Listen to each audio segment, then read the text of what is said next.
What if a tariff designed to strengthen American manufacturing ended up helping Europe secure more Canadian resources instead? For decades, the United States benefited from a deeply integrated aluminum partnership with Canada that helped power everything from pickup trucks and SUVs to aircraft and industrial equipment. But rising tariffs, shifting trade flows, and growing European demand are beginning to reshape that relationship in ways few expected. Your roadmap to the latest in auto, welcome to Highway Herald.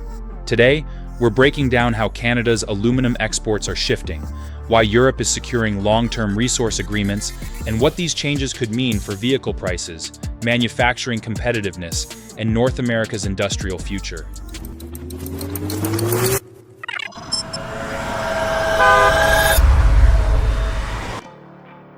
Number 5. North America's Once-Unshakable Aluminum Alliance. For decades, aluminum was one of North America's strongest industrial partnerships. The United States supplied enormous manufacturing demand, while Canada provided abundant hydroelectric power and large-scale aluminum production. Quebec's low-cost renewable electricity helped support 9 of Canada's 10 primary smelters, with another major facility located in Kitimat, British Columbia. The relationship benefited both countries. Canadian producers supplied aluminum, while American manufacturers used it to build vehicles, aircraft, construction materials, beverage cans, and countless industrial products. In 2024, Canadian aluminum exports reached approximately 13.4 billion Canadian dollars, with more than 94% shipped to the United States. But as U.S. smelting capacity declined over the years, dependence on Canadian imports grew. That worked during stable trade conditions, but changing policies have exposed how difficult replacing a decades-old supply chain can be. And once trade policies began changing, the effects quickly spread far beyond the smelters themselves. That brings us to the next major development. Number 4. Tariffs reshape global aluminum trade. The turning point came when U.S. tariffs dramatically altered aluminum trade. The United States imposed a 25% tariff on Canadian aluminum in March 2025, then doubled it to 50% in June, while expanding coverage to aluminum-containing products. Instead of boosting shipments to the U.S., Canadian producers increasingly diversified toward Europe. Reuters reported that Canada's share of U.S. aluminum imports fell from roughly 75% in early 2024 to about 54% in early 2026. Europe became an attractive alternative, seeking long-term supplies of low-carbon aluminum from a stable supplier. The shift has contributed to higher aluminum costs for American buyers, affecting automakers, aerospace firms, construction companies, and manufacturers. With trade tensions continuing, these changing export patterns could influence supply chains, competitiveness, and pricing for years to come. But if Canadian aluminum was becoming more expensive and less predictable, American manufacturers still needed a backup plan. The problem was that the alternatives came with risks of their own. Number 3. America's alternative aluminum pipeline faces new obstacles. As Canadian aluminum became more expensive and less dominant in U.S. imports, American buyers increasingly turned to suppliers in the Middle East, including the UAE, Bahrain, Qatar, Saudi Arabia, Kuwait, and Oman. While this helped diversify supply, it also created new risks. Many shipments passed through the Strait of Hormuz, one of the world's most critical maritime choke points. Rising geopolitical tensions in the region have increased concerns about supply reliability and costs. For automakers, aerospace firms, defense contractors, and manufacturers, disruptions could translate into higher expenses and sourcing challenges. Meanwhile, America's long-term solution remains years away.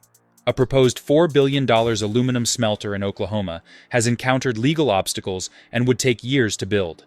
As a result, U.S. manufacturers are expected to remain heavily dependent on imported aluminum for the foreseeable future. While the United States searched for replacement supplies, Europe was pursuing a very different strategy, securing long-term access to Canada's resources before competitors could. Number 2. Europe strengthens its resource partnership with Canada. The aluminum story is part of a much larger shift. As Europe seeks greater energy and resource security, Canada is emerging as a key long-term partner. After Russia's invasion of Ukraine, European nations increased purchases of U.S. LNG, but also began diversifying suppliers to reduce dependence on any single source. A major milestone came in May 2026, when Germany's Safi agreed to purchase 1 million tons of LNG annually from the proposed Scheelsemi's LNG project in British Columbia for up to 20 years. Beyond energy, Canada is expanding its role as a supplier of aluminum, critical minerals, rare earth elements, uranium, potash, and hydrogen. For Europe, these agreements strengthen future supply security. For Canada, they diversify export markets. For the United States, they create growing competition for strategic resources and long-term industrial advantages. And that brings us to the most important question in this entire story. What does all of this mean for vehicle buyers, manufacturers, and the future of transportation? Before we dive into the biggest takeaway for drivers and vehicle enthusiasts, we'd appreciate it if you could subscribe to Highway Herald and turn on notifications. Your support helps us continue bringing you in-depth coverage of the automotive industry, global trade, and the forces shaping the future of transportation. Now, let's look at why this story matters far beyond the aluminum market itself. Number 1. Why aluminum matters more than ever for drivers and automakers. For vehicle enthusiasts, this is where the story becomes personal. Aluminum has become a critical material in modern vehicle design, helping reduce weight, improve fuel efficiency, increase towing capability, and enhance performance. The Ford F-150 remains one of the most recognizable examples, while electric vehicles rely heavily on aluminum for battery enclosures, structural components, wheels, and cooling systems. As aluminum costs rise, automakers and suppliers face higher production expenses that can eventually influence vehicle pricing and manufacturing decisions. The impact extends beyond cars and trucks to aerospace, defense, construction, and packaging industries. The broader lesson is that supply chains are increasingly shaped by politics, national security, and strategic partnerships. Nations that secure reliable access to critical resources will gain important advantages in manufacturing, transportation, technology, and economic competitiveness. And when you step back and look at the broader picture, it becomes clear that aluminum is really just one piece of a much larger global competition. Verdict: the new battle for aluminum and industrial power. The United States has not run out of aluminum, but the advantages it once enjoyed are becoming less certain. For decades, U.S. manufacturers benefited from a close partnership with Canadian producers that supported automotive, aerospace, construction, and defense industries.